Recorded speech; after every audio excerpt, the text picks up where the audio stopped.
Obunachilarimiz Avtoshopda egadan bir qo'l Gentra mashina kelib turibdi.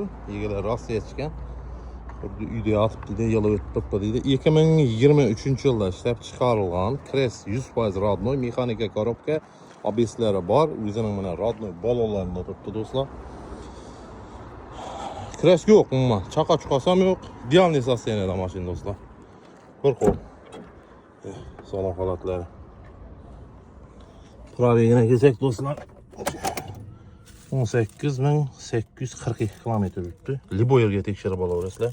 Metani bor, paragraflari bor. Mashina mexanika korobka, motor yoqlarini ko'rsatib beramiz do'stlar.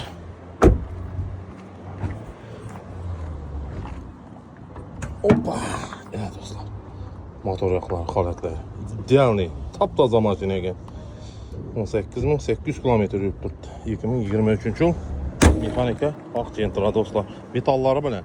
Xullas, mashinamizning narxini keladigan bo'lsak, ten narxi 145 million so'm. Agar naq pul bo'lsa, ozg'anagina qaytib beramiz, ko'p emas lekin.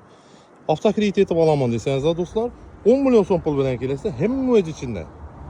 Oforminiya, otlansiz o'tgani, nomer, zalog, garov ber ichida bo'ladi. Yo'q, oforminiyaga o'zim to'layman desangiz, 2 million so'm bilan kelasizlar do'stlar. 2 million bilan olib ketaverasizlar Gentrani do'stlar. Oylik to'lovi 4,5 million so'm shundaylar edi, to'shni yodimda yo'q. Kelganlaringizda grafik javob beramiz do'stlar. Mashina Avtoshop gullarida turadi do'stlar. Kelaverasizlar, doговорga berilmaydi. Naq yoki ikkilamchi. Jem mashinalarimiz bo'lsa, bor deb gaplashaveramiz do'stlar.